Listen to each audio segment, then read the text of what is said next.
Olá, eu sou Pedro Doria e essa é mais uma edição do Conversas com o Meio. Nosso entrevistado essa semana é o ex-secretário de Fazenda do Estado de São Paulo, Felipe Salto, também economista-chefe e sócio da consultoria Warren Hanna. Eu não vou fazer essa entrevista sozinho. Eu puxei para me ajudar aqui a jornalista Andréa Freitas. Ela está começando no Meio, ela é editora da newsletter do Meio. E, fundamentalmente, ela é uma jornalista de economia, o que ajuda muito o repórter de política aqui. Pois é, por que chamar o Felipe? Primeiro, porque o Felipe vem se tornando um bocado por conta do trabalho dele no estado de São Paulo, no governo do governador Rodrigo Garcia, uma referência importante nesse debate sobre política pública na área de economia no Brasil.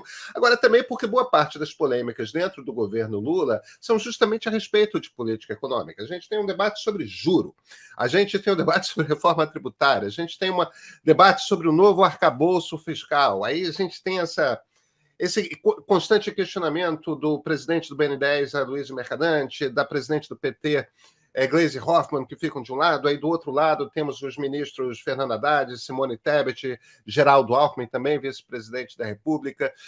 E no meio desse debate, tivemos na semana passada uma crise muito séria, uma crise bancária nos Estados Unidos, que possivelmente vai levar o Banco Central americano a fazer uma mudança na política de crescimento de taxa de juro básico da economia lá, o que acaba tendo efeito aqui no Brasil. Que tipo de efeito?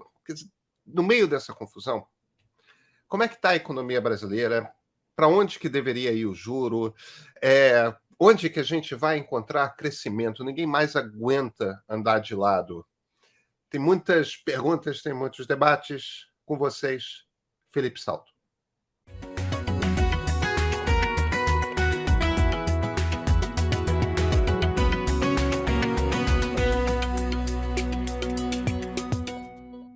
Felipe Salto, muito obrigado por ter aceito o nosso convite. Eu que agradeço, Pedro, André, é um prazer estar aqui com vocês. Felipe, eu queria começar pelo SVB. O Banco do Vale do Silício teve também depois, pelo contágio, o Signature Bank, né? O governo americano interveio em 2 bancos americanos. O Fed já apareceu com garantia para outros bancos de médio porte que possam vir a correr risco. Aparentemente, a corrida aos bancos acalmou e as coisas foram controladas nos Estados Unidos. Agora, começa a ter muita especulação de que o Fed pode dar uma segurada e parar de subir a taxa de juro básico lá nos Estados Unidos.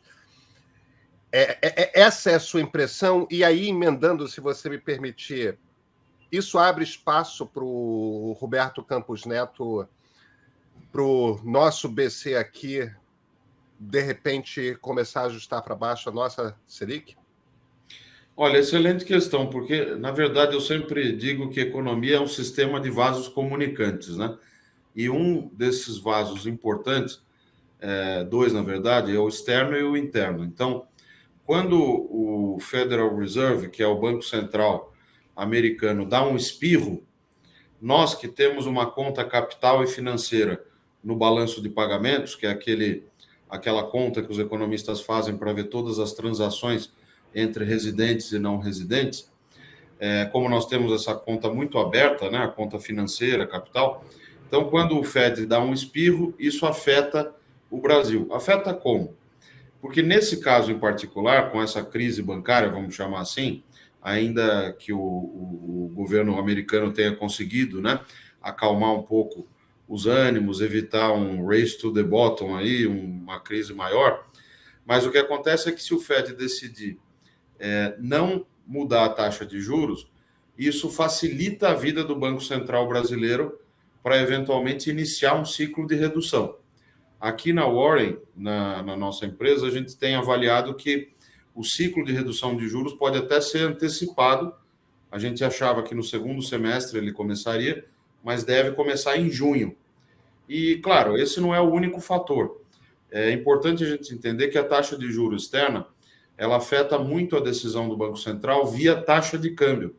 Quer dizer, quando o dólar fica muito caro ou muito barato, isso afeta a inflação doméstica. Então, os bens que são importados e os componentes que a indústria importa também para produzir e vender internamente, isso aumenta ou reduz de preço quando o dólar aumenta ou reduz de preço. E quando os juros externos, a gente tem um sinal claro como esse, de que não vão aumentar, então a nossa taxa de juros interna fica mais atrativa, tudo ou mais constante, para esses capitais que circulam no mundo. E quando vem mais capital para cá, mais dólar para cá, você tem uma tendência de valorização do real. E quando o real valoriza, então isso ajuda a inflação e facilita a vida da autoridade monetária, do Banco Central brasileiro, para promover, eventualmente, redução da taxa de juros. Agora, não é só esse fator que importa, né? A gente tem uma série de outras questões que precisam ser analisadas também nessa avaliação de para onde vai a taxa de juros brasileira. E cenário atrelado... Desculpa, André, eu te atropelei, me perdoe, mas eu só não queria deixar o Felipe... Vai nessa. E quais são esses outros fatores que você diria, Felipe? Olha, um fator muito importante é a questão fiscal, né? Tem muitos economistas hoje que acham que a questão fiscal, orçamentária, de contas públicas, da despesa pública, não teria mais tanta relevância, mas isso não é verdade, porque o Estado brasileiro, ele é um gigantão. E isso, não estou fazendo um juízo de valor, é que a Constituição Cidadã, a Constituição de 88, dela deriva um Estado grande. Foi uma escolha que a sociedade fez. Agora, o que os economistas podem colaborar? É para fazer com que esse Estado grande seja mais ou menos eficiente. Então, essa eficiência, essa forma como o Estado se financia e como ele afeta aquilo que os economistas chamam de demanda agregada, porque como o Estado é grande, ele consome muito, então eu individualmente quando tomo crédito para investir ou para consumir, eu afeto a economia, mas é tão irrelevante a minha decisão, a sua decisão individual, que isso não chega ao ponto de afetar as decisões do Banco Central para encarecer ou baratear o crédito. Agora, o consumo das famílias como um todo, sim. O consumo do governo, que é um agente só, mas é um gigante, ele também afeta. Então, a política fiscal é fundamental para se avaliar a taxa de juros, né? Quando o Banco Central vislumbra que o governo é fiscalmente responsável, que ele vai respeitar o dinheiro público, que os gastos não vão explodir, que tem uma regra fiscal balizando o comportamento das receitas e das despesas, que a dívida vai ter uma trajetória sustentável, como a gente diz, em relação ao produto interno bruto. Então, tudo isso também ajuda a que o Banco Central possa reduzir a taxa de juros. O juro nada mais é do que o custo do dinheiro. Então, quando o Banco Central fixa a chamada Selic, ele não determina o juro do mercado, ele determina uma referência, é uma meta, na verdade, para o Selic, que é um sistema de liquidação dos títulos públicos, e as taxas de juros que são negociadas pelo mercado nesses títulos, elas têm que ficar rondando, ficar no entorno dessa meta Selic. Por quê? Porque quando o Banco Central faz isso, ele determina o custo do dinheiro e faz com que a inflação fique controlada. Se a inflação está muito pressionada, se o mercado está enxergando que a inflação vai aumentar, principalmente nos próximos 12 meses, o que o Banco Central faz? Ele aumenta a taxa de juros, porque ele encarece o crédito e ele desestimula as decisões de consumo, de investimento, etc. Esse é o mecanismo pelo qual se controla a inflação. Por que o lado fiscal é esse fator tão fundamental quanto a questão externa que a gente falava logo no início? Porque quando o Estado decide fazer, por exemplo, um programa de expansão, lá na pandemia, teve um gasto adicional importante, numa crise, todo mundo precisou gastar, o mundo inteiro, isso é uma coisa. Agora, em condições normais de temperatura e pressão, quando o Estado decide ser mais gastador permanentemente, isso acaba encarecendo a dívida pública. Por quê? Porque o mercado fala o seguinte, olha, Estado, governo, eu financio você, você tem déficit público, sua receita não é suficiente para cobrir sua despesa, eu tenho poupança. Só que eu quero uma taxa de juros X para financiá-lo, porque eu estou vendo que você vai ter um crescimento econômico muito baixo, não vai gerar muita receita lá na frente. Agora, se ele percebe que é um governo mais responsável, que paga suas contas, que vai ter crescimento econômico, que vai ter receita, Aí ele fala, eu não exijo mais essa taxa de X, eu vou exigir 50% de X. Então, é dessa forma que o lado fiscal, né, é um fator fundamental. E outros fatores também que afetam a decisão do Banco Central. O consumo das famílias, o emprego, o crescimento econômico. Então, o Banco Central ele olha para todos esses indicadores econômicos e aí, por meio do Conselho de Política Monetária, esse conselho se reúne dentro da lógica do regime de metas à inflação, ele define, então, essa referência para os juros, que é a chamada Selic. Eu queria voltar um pouquinho nesse cenário que você falou inicialmente ali, da influência do câmbio, né, e lá dos Estados Unidos, né? Hoje saiu o resultado da inflação americana em fevereiro, que foi de 6%, né, em relação a fevereiro do ano passado, 0,4% em relação a janeiro, né? Mesmo com um número alto assim ainda, que é uma taxa alta para os padrões americanos, você acha que tem espaço para o Fed realmente, de repente, dar uma segurada nessa alta dos juros? Porque hoje o intervalo está entre 4,5% e 4,75%, que é o maior aí desde 2007. Como você acredita que isso vai ficar e qual o impacto dessa decisão, né, do Fed na semana que vem? Como isso pode afetar aí a nossa decisão, que a gente tem reunião também do Copom na semana que vem? Sim. Olha, essa pergunta é muito boa, porque, na verdade, o que aconteceu depois da pandemia, voltando um pouco, é que você teve uma crise de oferta no mundo. E quando você tem uma crise de oferta, quer dizer, reduz a capacidade de produção, o nível do mar sobe, o nível da inflação sobe. Então, os Estados Unidos, para quem estava acostumado a acompanhar e ver uma inflação mais baixa, hoje acomodou com uma inflação um pouco mais alta. Isso significa que vai ter descontrole do ponto de vista da inflação? Não. O Fed, o Banco Central americano, tem todas as condições de manter isso sob controle. Agora, como ele está diante de uma crise envolvendo bancos importantes, instituições financeiras, ele tem que ter todo o cuidado, porque uma sinalização de um ciclo de aperto monetário a essa altura do campeonato pode ser um tiro que sai pela culatra, porque aumenta o risco, aumenta o custo, inclusive, dessas instituições. Então, a mim me parece que vai haver uma prorrogação, uma postergação, na verdade, da decisão que o Federal Reserve tomaria agora. Não é que ele não vai aumentar os juros num horizonte de médio prazo ou, eventualmente, até o fim desse ano, mas ele vai, provavelmente, postergar essa decisão. Para nós é muito bom, por conta daqueles efeitos que nós comentávamos, né, sobre a taxa de câmbio, o preço do dólar medido em reais. Felipe, existe esse imenso debate a respeito de o nível certo da taxa de juros.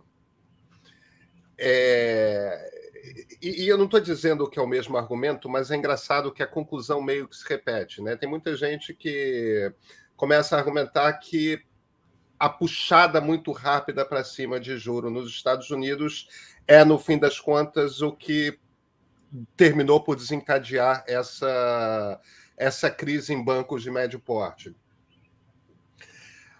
Assim como existe um argumento no Brasil, que eu não estou dizendo que é o mesmo argumento, mas é um argumento com uma conclusão similar, de que o Banco Central no Brasil, o Roberto Campos Neto, o Conselho Monetário Nacional, eles erraram a mão e aumentaram mais do que era necessário para conter a inflação o nosso juro básico aqui.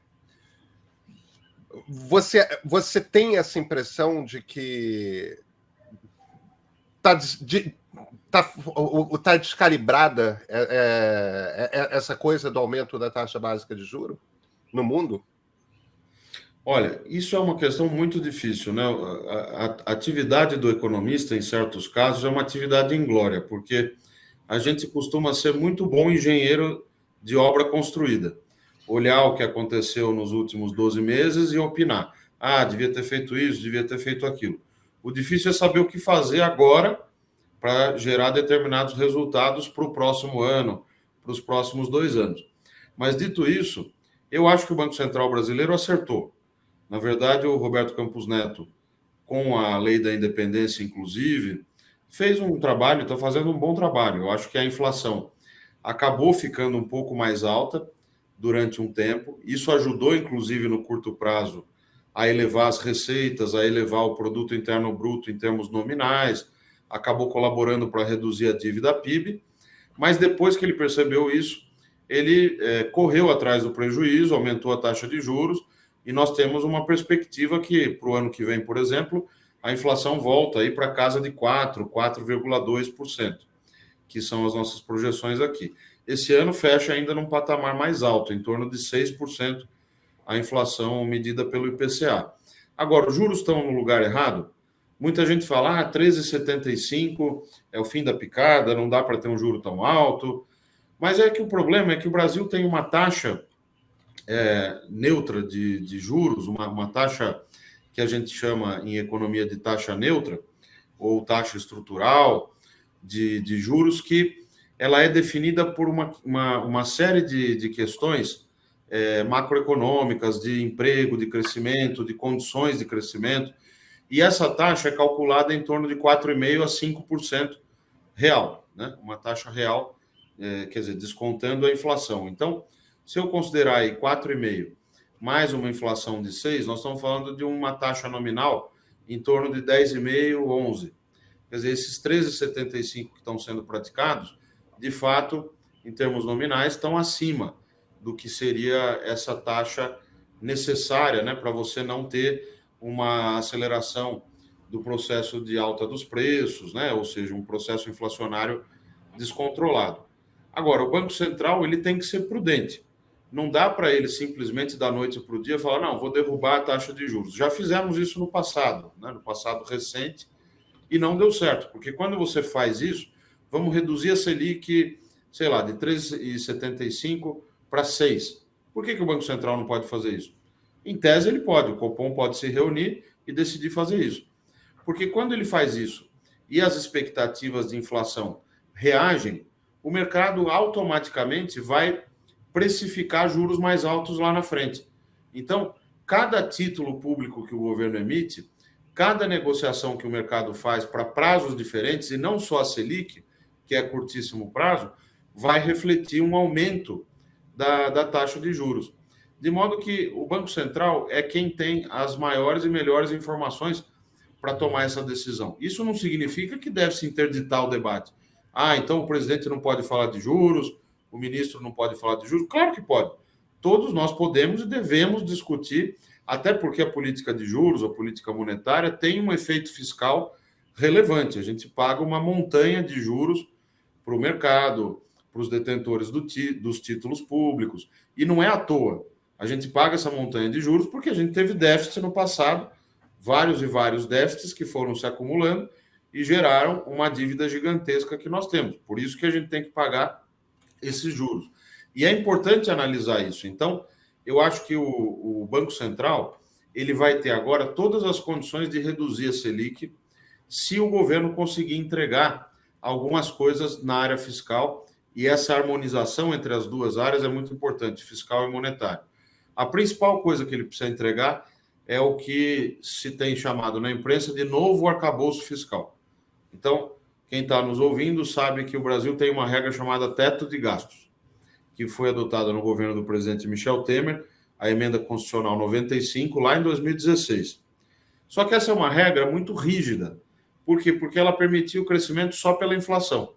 E isso não aconteceu. Quer dizer, chegou em 2019, quando a despesa ficou muito próxima do teto, correndo o risco de superar, o próprio ministro Paulo Guedes precisou mandar uma proposta de emenda à Constituição, chamada PEC emergencial, para alterar a regra do teto.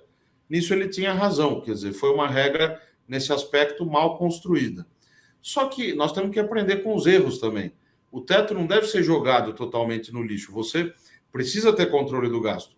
A Lei de Responsabilidade Fiscal, que é bem mais antiga, e a própria Constituição de 88 já trazem uma série de elementos que vão nessa direção do controle, da transparência e também de ter regras fiscais que guardem um mínimo de flexibilidade. Então, qual é o principal desafio do ministro Fernando Haddad nesse momento? É apresentar um arcabouço fiscal, um conjunto de regras do jogo para o comportamento das contas públicas que seja capaz de convencer o mercado, a sociedade, a imprensa, os analistas, os formadores de opinião, o resto do mundo, que o Brasil vai sim ser fiscalmente responsável nesses 4 anos de governo. Então, além dessa flexibilidade, né, esse arcabouço deve ser apresentado ainda essa semana, né, provavelmente amanhã. Além da flexibilidade, quais os outros elementos, né, que são necessários para a gente desatar esse nó aí e mostrar essa responsabilidade fiscal que é tão necessária para que a gente possa começar aí com essa escalada de redução dos juros? Deixa eu lhe dizer, eu acho o seguinte, eu acho que a regra fiscal, ela não pode amarrar demais as mãos, né, do governo, porque, afinal, se você pensar bem, no limite, para que os políticos são eleitos? No Congresso, no Executivo? Em alguma medida é para gastar, para fazer política pública. Política pública tem custo. Uma política de saúde, de educação, de segurança, etc, etc. Agora, gastar bem e gastar de uma maneira que seja sustentável. Só tem 3 formas de financiar o Estado. Ou é emitindo moeda, o custo é a inflação. Ou é dívida pública, o custo é o juro. Ou é carga tributária. O custo é o que a gente convencionou chamar de peso morto. Quando você aumenta a carga tributária, você produz algumas ineficiências, perda de bem-estar, porque desestimula a produção. Então, não tem nenhuma forma de financiar o Estado que seja gratuita, que não produza efeitos e custos, né, para a sociedade como um todo. Então, a regra fiscal é fundamental porque ela ajuda o governo a segurar esse ímpeto gastador. A literatura de economia, de orçamento, fala no viés deficitário. Os governos têm o viés deficitário, por natureza. Então, como que amarra as mãos de Ulisses ao mastro do navio para ele não se encantar com a cereza e morrer afogado lá no fundo do oceano, né? Só que também não pode amarrar demais, né? Precisa deixar ele ter alguma flexibilidade para manejar e navegar bem, né? Nessas águas que às vezes são turvas, inclusive, e são turbulentas, né?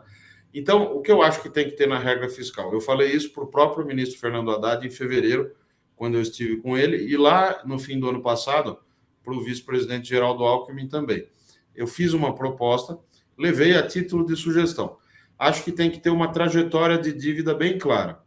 A gente sabe que a dívida bruta, que é um dos indicadores mais importantes de dívida pública, está hoje em 73% a 73,5% do PIB. É um patamar baixo em relação ao que se projetava há 2, 3 anos para essa altura do campeonato, mas, ao mesmo tempo, ele foi muito influenciado, ajudado pela inflação alta dos últimos 2 anos, pelo preço do petróleo, pelo preço das commodities, uma série de fatores atípicos que colaboraram.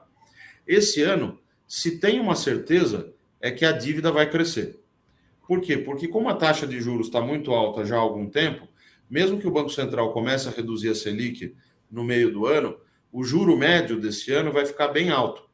Então, o custo de financiamento da dívida, o juro, é o motor que faz a dívida crescer. O freio da dívida é o crescimento econômico. Só que o crescimento econômico ano passado foi 2,9%, esse ano vai ser 1/3 disso. Em torno de 1/3, um pouquinho mais. Então, a economia também está desacelerando, né? Essas duas coisas combinadas vão produzir um aumento da dívida. A gente sabe que a dívida, então, deve encerrar esse ano em torno de 76%, 77% do PIB. Então, dado que ela vai crescer, eu preciso mostrar o seguinte, o que vai acontecer a partir do ano que vem? Precisa desacelerar o crescimento da dívida em relação ao PIB e, num segundo momento, começar a diminuir. Como é que eu faço isso? Não tem mágica. Ou eu tenho um plano de aumento de arrecadação, como foi anunciado em janeiro, inclusive algumas medidas com efeito fiscal bastante relevante. Uma delas já foi concretizada, que é a reoneração dos combustíveis, corrigindo aquela barbeiragem que foi feita em 2022, obrigando os estados a reduzirem impostos, sendo que a alíquota do ICMS é prerrogativa e sempre foi de cada governador e governadora. Mas isso é um capítulo à parte, né? Então, a reoneração, que foi algo positivo, e do lado da despesa. Você tem que ter medidas do lado da despesa.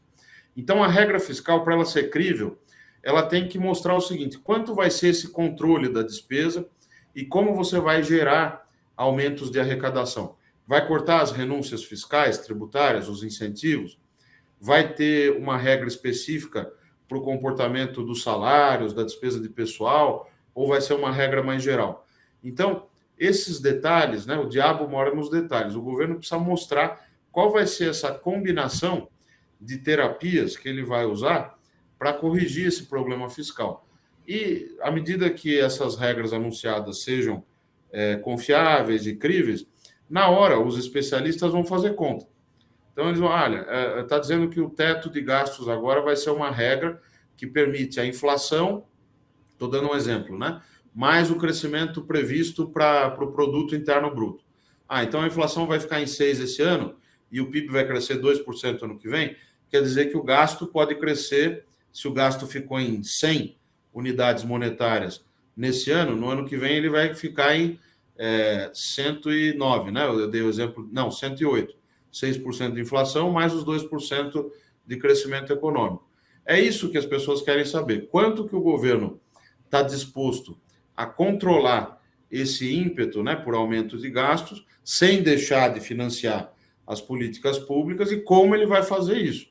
Então, uma coisa importante também, André, é que ele anuncie aquilo que na literatura tem sido chamado de spending review, que é um nome em inglês bonito, mas que na Constituição de 88 já estava lá o embrião, que é o plano plurianual. Você tem que ter o controle dos gastos ao longo do tempo, a avaliação das despesas. Ninguém corta gasto porque acordou num dia feliz e vai dizer, olha, vamos cortar essa despesa. Não é assim. Tem pessoas lá sendo beneficiadas, tem programas por trás, tem políticas públicas. Então, eu preciso identificar no orçamento onde estão as torneiras abertas que podem ser fechadas ou que eu posso diminuir um pouco o fluxo de água, né? Pois é, Felipe, você estava falando do ICMS dos estados, a gente vai encarar esse ano uma reforma tributária. ICMS é um dos bichos que deve acabar. Ao que tudo indica, o plano do governo é apresentar a reforma tributária em 2 etapas, né? A primeira, cuidando de impostos sobre o consumo, um bando de impostos vão ser reunidos no IVA, e numa segunda etapa, uma reforma que me parece vai ser um pouco mais complexa politicamente, que é a reforma do imposto de renda, né? Mudando, talvez não o quanto que é arrecadado, mas mudando o quanto é cobrado de quem, onde você cobra e tudo mais. Como é que você vê como positiva essa reforma tributária? Onde está o ganho se as 2 reformas passarem? Olha só, eu acho que é isso mesmo. Quer dizer, você tem a reforma da tributação do consumo, o ICMS, né? Essa sopa de letrinhas é o principal imposto do país. E o principal imposto do país, em termos de volume de arrecadação, tem 27 legislações diferentes. Cada estado faz de um jeito, porque você tem 2 alíquotas, a alíquota interestadual, quando tem comércio entre 2 estados diferentes, e a alíquota interna, chamada alíquota modal. Só que você tem uma série de possibilidades e de mexidas nessas alíquotas que tornam o sistema uma coisa extremamente complexa, sem contar mecanismos, por exemplo, de crédito outorgado, de benefícios que são dados em meio ao que a gente tem chamado de guerra fiscal, né? Na Secretaria da Fazenda em São Paulo, no ano passado, eu pude ver isso de perto. São Paulo, que nunca vinha praticando essa lógica, essa política tributária de dar incentivo, até São Paulo faz isso. Passou a fazer há vários anos. Por quê? Porque todos os estados fazem, porque os mecanismos que o próprio estado de São Paulo tinha para se defender, a exemplo da substituição tributária, que é tributar o bem na saída da fábrica, né, e não no destino, foram se esgotando, e de modo que hoje você tem uma guerra fiscal que não é uma competição, é uma guerra, ela é predatória. E não tem vencedor nessa guerra fiscal. De modo que essa é a prioridade, é preciso reformar o ICMS. O governo tem uma proposta mais ambiciosa, comandada pelo Bernard Api, que é um especialista, um baita especialista, meu amigo, inclusive, e que certamente vai conseguir avançar no Congresso. Agora, a gente tem que ter muito cuidado porque a reforma envolve muitos interesses e interesses diferentes. Uma trincheira, por exemplo, dessas batalhas tributárias é a trincheira federativa. Você precisa convencer o prefeito de São Paulo, o prefeito do Rio de Janeiro, estou falando das grandes cidades, porque se você for mexer no ISS, que digamos assim, o equivalente do ICMS para os estados, lá no âmbito municipal, é um imposto sobre serviços, né? e tem essa coisa no Brasil que a base é separada. O município tem a base de serviço e o ICMS, que está com os estados, é a base de bens que são comercializados, mais energia e telecomunicações, né? Que o ICMS incide sobre isso. E aí você tem que convencer os governadores, os prefeitos, as prefeitas, etc. Então, é uma batalha importante. Você tem que convencer que ele não vai perder receita e, eventualmente, até pode ganhar. Sobretudo nesse momento em que o resultado dos estados e dos municípios está piorando. No ano passado, se pegar 12 meses atrás, você teve um superávit no âmbito dos estados e municípios de cerca de 120 bilhões. Agora, no último dado que o Banco Central divulgou do resultado primário, já caiu pela metade. Então, isso tem a ver com essas políticas que foram feitas no ano passado, dos combustíveis. Você limitou a alíquota para tentar afetar o preço do combustível lá na bomba. Uma série de confusões. Você vê que quando tem uma medida errada, ela produz um monte de filhotes, né? E depois, para cuidar de tudo isso, é muito difícil, porque você bota o jabuti lá em cima da árvore e depois para ele descer, né? Tem que pôr uma escada, cuidar para que ele não desça devagarinho e tal. Então, é isso que está acontecendo nesse momento, essa mudança do que foi feito no ano passado. Aí o ministro Gilmar Mendes teve um papel importante no grupo de conciliação que foi formado ano passado. Eu participei representando o Sudeste. O Haddad conseguiu agora uma negociação com os estados para fazer a compensação, cerca de 27 bilhões de reais no total. Nós, em São Paulo, eu tinha entrado no Supremo, o governador e eu, Rodrigo Garcia, para solicitar a compensação desde o ano passado e tínhamos conseguido decisão liminar. Então, como São Paulo tem dívida com a União, dívida assumida lá em 1997, a gente foi abatendo do serviço da dívida. O serviço da dívida é o juro mais a parcela, né? Cerca de 1 bilhão por mês. Então, nós conseguimos isso. Então, foi uma medida que ajudou a preservar um pouco as contas. Mas nem todos os estados conseguiram. Alguns vão ter essa compensação só agora. E também uma parte dessa compensação vai vir em parcelas suaves, né, nos próximos anos, o que é razoável, porque o mar não está para peixe, a União não pode soltar uma dinheirama, né, em que pese todo esse problema gerado no ano passado por essas intervenções.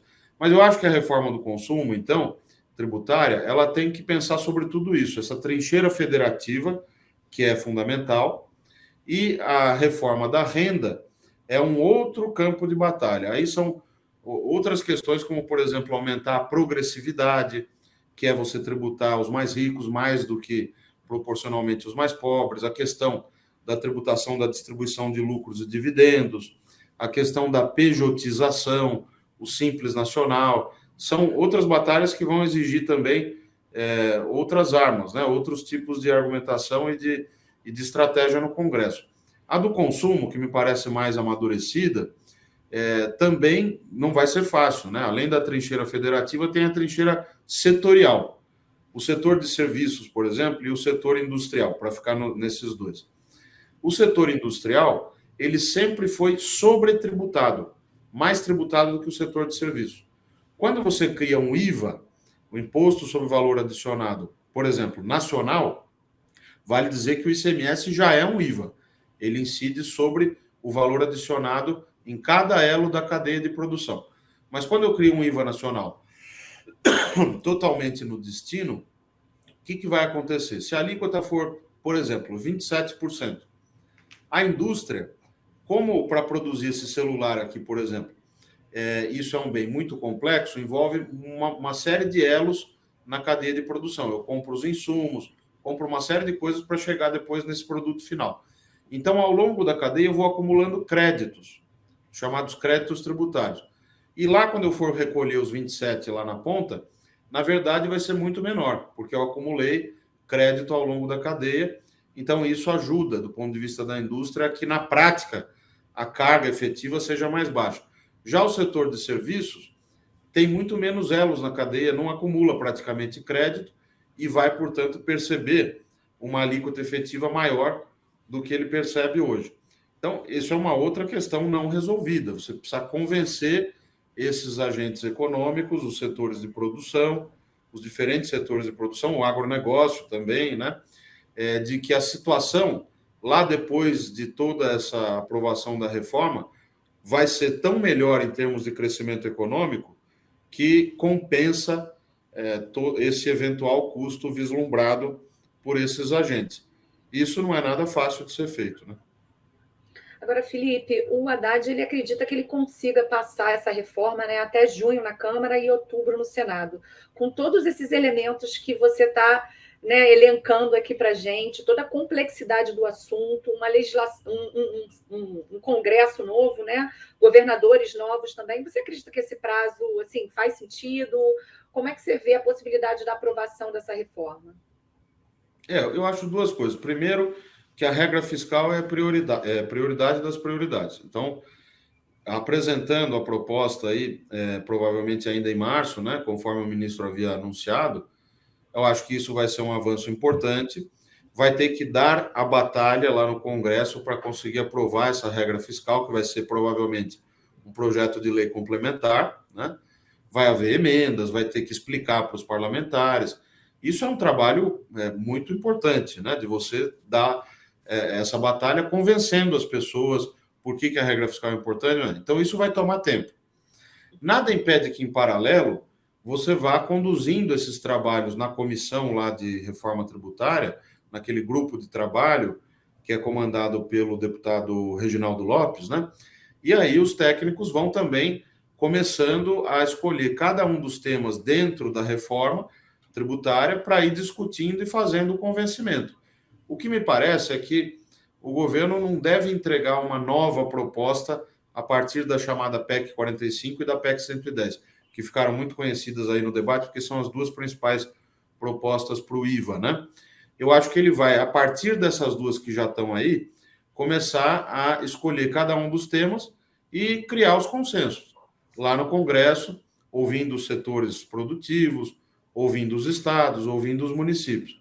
Então, só o fato de você conseguir avançar nesse debate, mesmo que a gente não consiga aprovar ainda esse ano, etc., já é positivo, porque algo vai sair disso. Veja, eu acho que uma proposta interessante e mais fácil seria escolher uma coisa só. Qual é o principal entrave hoje do ponto de vista do sistema tributário? É o ICMS. Essa lógica de você ter uma montanha de incentivos tributários que saíram totalmente do controle, né? E a falta de previsibilidade que o setor produtivo tem em relação a esse imposto. A não devolução de créditos tributários, né? Então, como que eu resolvo? Hoje eu vou dar um exemplo. Quando um estado da região Nordeste exporta um produto produzido lá para um estado da região Sudeste, existe uma regra de alíquota interestadual em que a alíquota lá na origem, no estado mais pobre, é uma alíquota de 12%.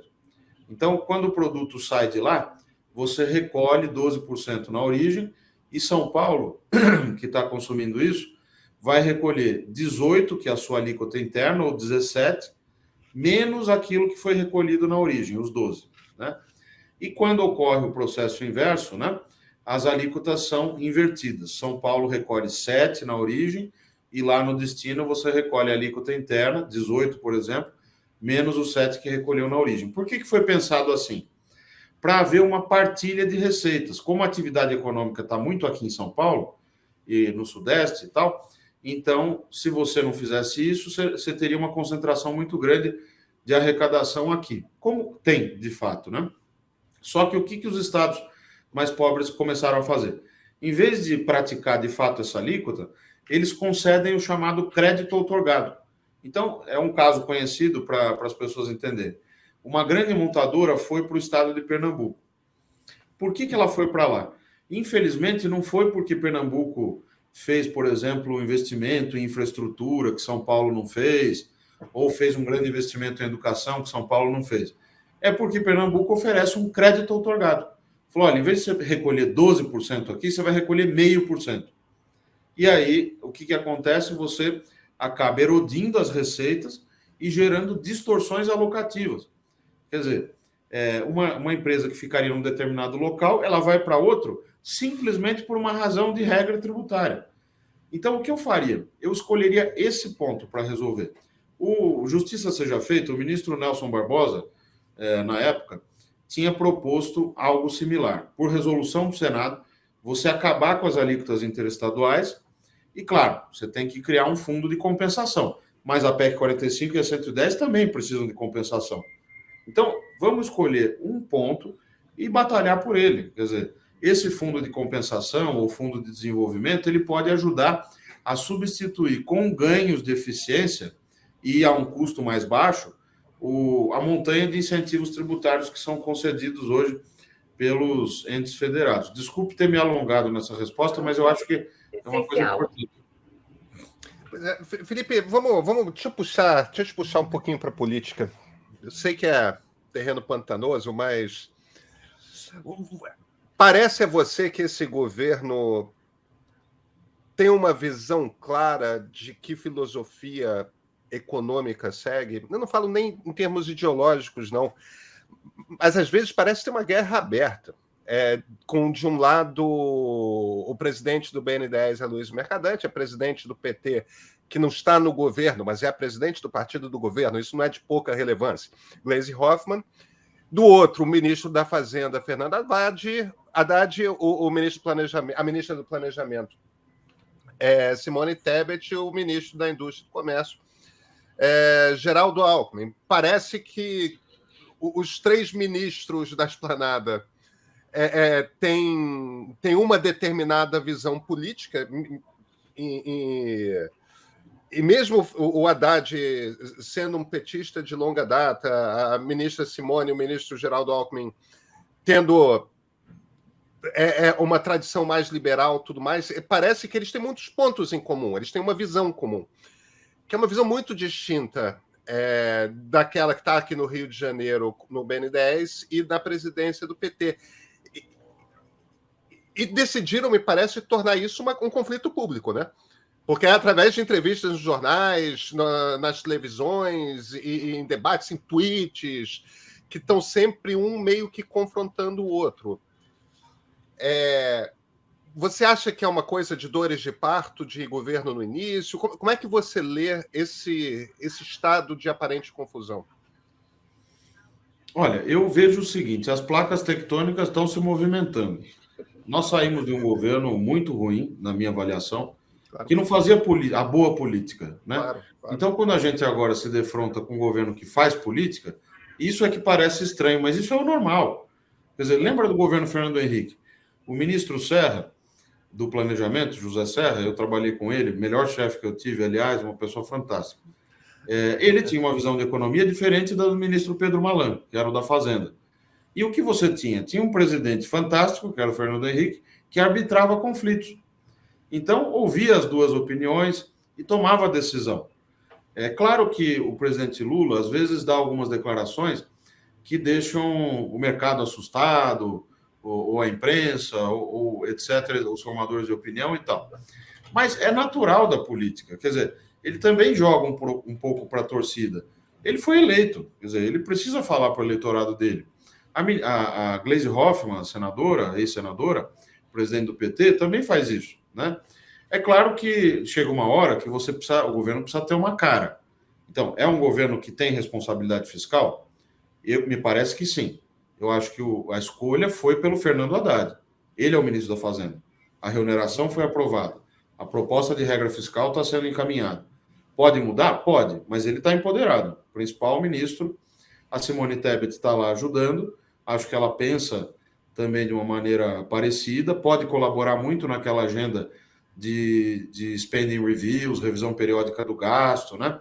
Que eu acho que, inclusive, nós temos que resgatar o papel que o Estado, lato sensu, perdeu de planejar. Né? O Estado precisa planejar. Para quem não sabe onde quer chegar, todos os ventos acabam sendo desfavoráveis, né? Então, eu acho isso. Agora, o ministro Mercadante, o presidente do BNDES, também tem muita experiência, já foi de governos anteriores, é um professor de economia. Mas ele é heterodoxo, é isso e aquilo. Olha, gente, eu prefiro um heterodoxo desenvolvimentista que tem leitura, que tem estofo, que tem história, com um presidente que arbitre essas diferenças de opinião, do que o que nós tínhamos aí até pouco tempo. Então, o BNDES vai ser um locus importante também. Eu não estou aqui querendo fazer uma análise excessivamente otimista.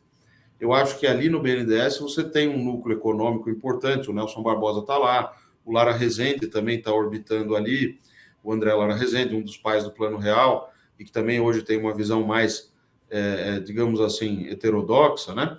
E isso eu vejo como positivo do ponto de vista político, porque o presidente tem mais opções. Agora, o que ele precisa fazer? Aí o que eu acho que ele devia fazer? Eu acho que na política econômica tem que resolver virar essa página da questão fiscal. Apresenta a regra fiscal, avança na discussão da reforma tributária, que não vai ser fácil, mas faz isso avançar, mas aprova logo esse novo arcabouço fiscal. Isso vai fazer com que o mercado, principalmente, e o mercado é importante porque financia o governo, né? O mercado é importante também porque quando o mercado está mais otimista, e o mercado aqui não é só o mercado financeiro, é também o setor produtivo. Ele investe mais, emprega mais, etc, etc.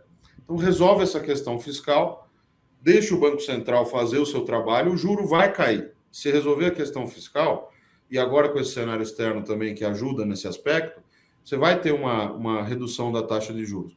Essa combinação de fatores vai colaborar, a meu ver, para que essa movimentação das placas tectônicas aí no campo político seja menos drástica do que está sendo nesse começo. No começo é assim mesmo, né? Então, eu vejo um cenário hoje provável que é fortalecimento do Haddad. Acho que conseguindo aprovar essas medidas, ele fica mais forte. Não significa que neutraliza as outras áreas. É importante que tenha o debate. Eu acho que o próprio BNDES precisa se recolocar. O que aconteceu no BNDES? Jogamos o bebê junto com a água suja do banho.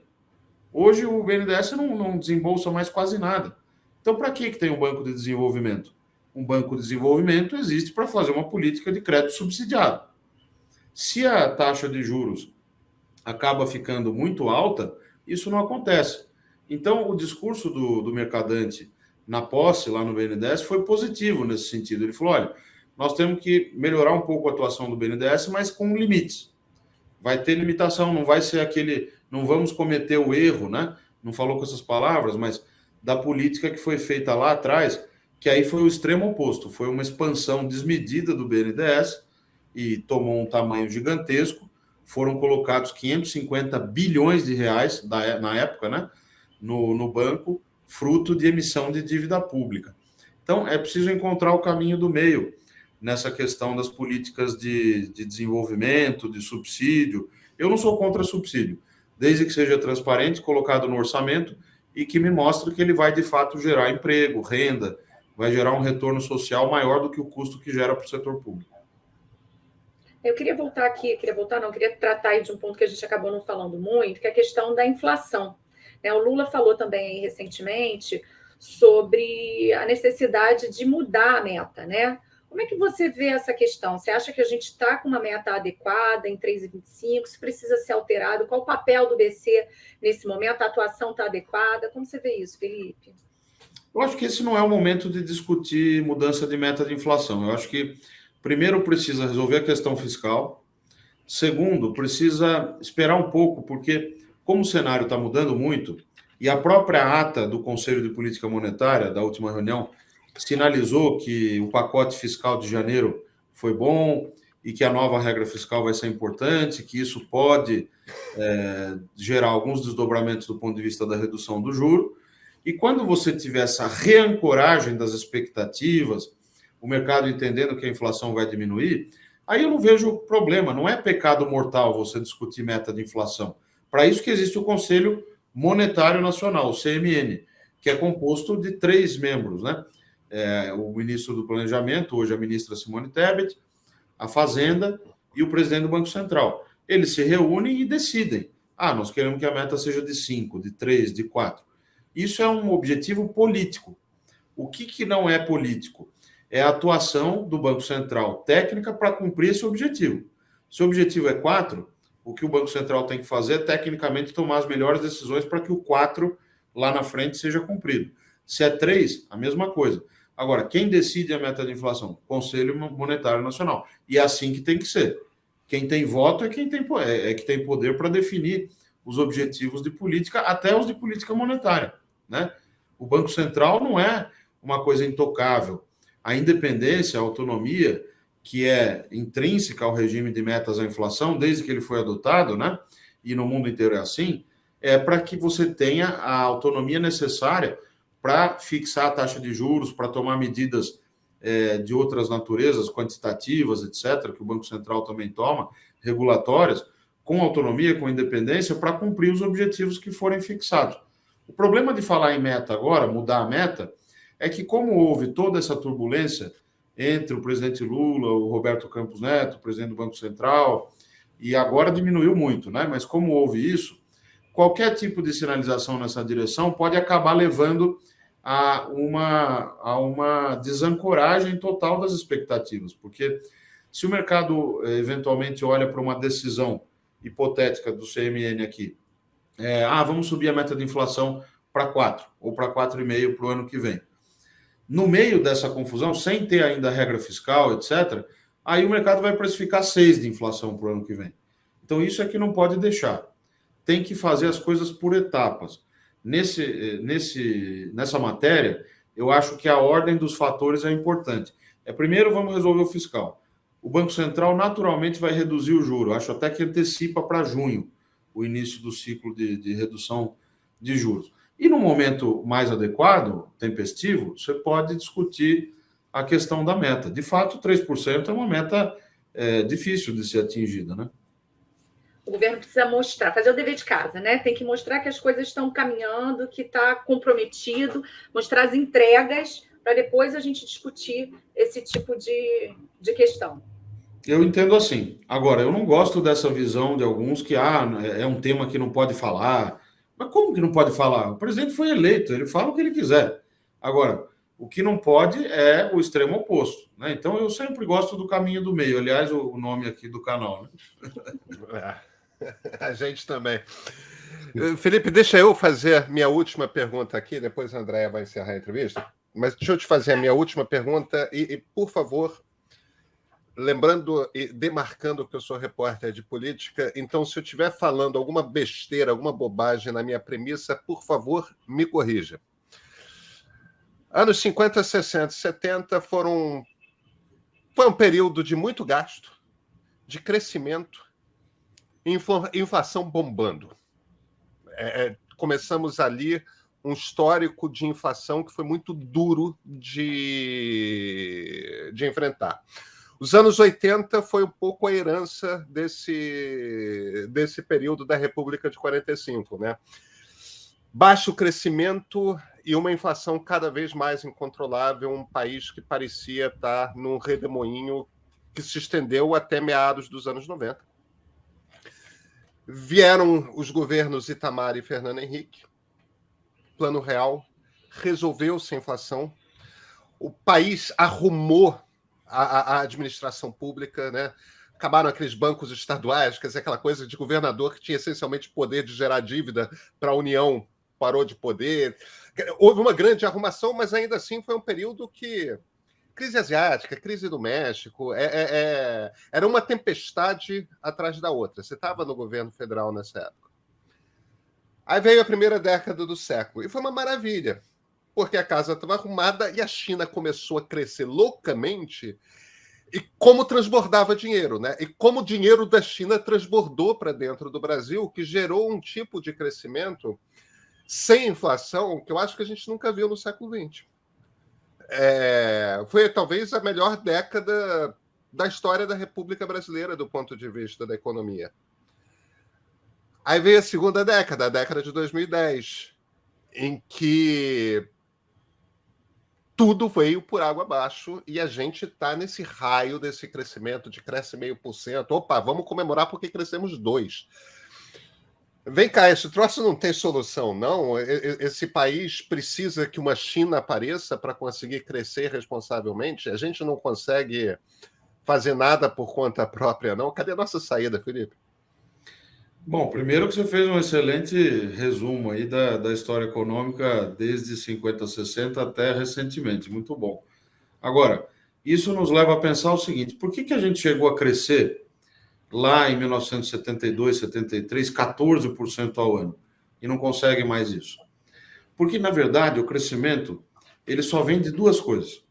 ou de um grande investimento em infraestrutura, é investimento, ou de aumento das exportações líquidas, de importações.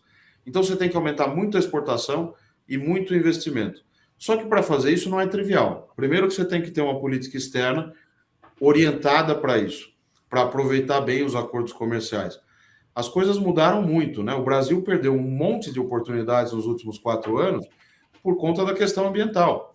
A forma como nós tratamos a Amazônia afugentou investimento daqui. Ninguém queria se aliar a um projeto de desenvolvimento, se é que pode se chamar assim, em que a Amazônia era simplesmente tratada como todos sabemos que foi, né? Então, política externa é importante para motivar e aumentar as exportações.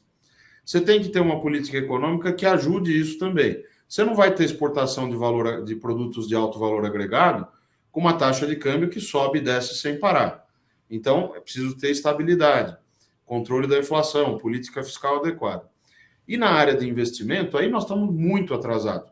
Tem um dado que eu gosto de citar, que é da Associação Brasileira de Infraestrutura e Indústria de Base, a ABDIB, que mostra o seguinte, que pelo menos nos últimos 15 anos, nós não temos conseguido investir, isso setor público mais setor privado, nem o suficiente para repor a depreciação. O que é a depreciação? Você fez uma usina hidrelétrica lá nos anos 60. Esse ativo, ele vai depreciando ao longo do tempo. Então, o ideal é que você invista o suficiente para repor essa depreciação e mais, né? E mais do que esse volume. Nós estamos fazendo nem o suficiente para repor essa depreciação. Então, precisa ter um grande programa de investimentos. Eu acho que o Estado tem um papel relevante nisso, e aí é o meu lado desenvolvimentista mesmo. Eu acho que o BNDES tem que entrar, só que você tem formas e formas de entrar. Você tem que fazer uma política industrial de subsídios que seja transparente, que esteja no orçamento, que dispute espaço no orçamento com os outros gastos. Até porque isso vai motivar você a melhorar a composição do orçamento. Tem uma outra frente também que poderia ajudar muito, que é a educação. Nós temos que aumentar muito o investimento em educação para aumentar a produtividade. Tem uma coisa que os economistas têm na cabeça, que a gente chama de função de produção. Então, quando fala, o Brasil só pode crescer 2%. Se ele crescer mais de 2%, vai gerar inflação. Por quê? Porque tem uma coisa que chama função de produção, é uma função matemática, que tem o estoque de capital físico, né? Máquinas, equipamentos e tal, o estoque de trabalhadores, de pessoas, e a produtividade dessas duas coisas. Então, quanto mais os trabalhadores são mais produtivos, e quanto mais pessoas eu tenho, mais eu cresço. Quanto mais capital físico e maior o retorno desse capital, mais eu cresço. E, além disso, tem um outro componente nessa função, que é a produtividade total dos fatores, como é chamada, que é muito bonito na teoria, mas é extremamente difícil de estimar na prática. Mas é interessante para a gente discutir, porque ali estão todos os elementos que podem nos ajudar a pensar por que nós estamos crescendo tão pouco. Nós estamos crescendo tão pouco porque nós não estamos investindo em educação adequadamente. Por exemplo, pega os estudos de caso nos diferentes estados brasileiros do que está dando certo na educação básica, né, no ensino médio e na educação técnica e superior. E vamos replicar isso. Quer dizer, não dá mais para ter uma política de gabinete em Brasília que você fica apertando o botão, distribuindo recursos e esperando que lá na ponta as coisas aconteçam, né? Você tem que ter uma política de educação nova. E eu acho isso muito importante porque há instrumentos, instituições que poderiam ajudar nisso. Eu sempre cito a Escola Nacional de Administração Pública, a ENAP. A ENAP já faz muita coisa nesse sentido, mas ela podia ajudar ainda mais, dando treinamento para as burocracias locais. Você vai num pequeno município, não precisa nem sair aqui de São Paulo, onde eu estou, num município mais pobre. Você não encontra nem o contador para prestar as informações para a Lei de Responsabilidade Fiscal, para o Tesouro Nacional, que todo ente federado, e o município é um ente federado, ele precisa prestar. Então, você não tem contador, você não tem profissionais, imagina servidores para elaborar um projeto de investimento. Então, nesse sentido que eu acho que é preciso compartilhar mais esse conhecimento, não só de Brasília, mas dos estados mais ricos, dos lugares que conseguiram avançar mais, para dar treinamento para as burocracias também, para você ter projeto, não só em investimento, mas também em educação. Então, tem uma avenida de coisas que poderia ser feito, e eu acho que a palavra-chave é planejamento. Nós temos que retomar a capacidade do Estado de planejar. Perdemos isso lá nos anos 90, porque os anos 80 ficaram conhecidos como a década perdida, né? O Pedro colocou muito bem aqui, e depois, nos anos 90, nós tivemos uma grande conquista que foi o Plano Real, controlou a inflação de uma vez. No governo Itamar Franco, o ministro era o Fernando Henrique Cardoso. E com uma equipe que todos conhecem, Pércio Arida e Lara Rezende, são as duas figuras principais nesse processo, né? Os que tiveram realmente a ideia da URV, Unidade Real de Valor, a questão de atrelar o dólar, enfim, não vamos entrar nisso agora. Mas o fato é que controlou a hiperinflação de uma vez. Só que a partir daquilo, parece que ficou no imaginário das pessoas, e mesmo dentro dos governos, uma ideia de que então bastaria agora deixar o Banco Central manejar a taxa de juros, permitir uma maior mobilidade de capitais para entrar e sair recurso do país, e o governo fazer a lição de casa na área fiscal, de orçamento, de contas públicas, que então o crescimento viria, quase que por geração espontânea. Mas não aconteceu, aconteceu o contrário, nós estamos semi-estagnados há 30 anos. Então, como é que muda isso? Retomar o papel do Estado no desenvolvimento e motivar o setor privado também. Acho que o Estado tem esse papel.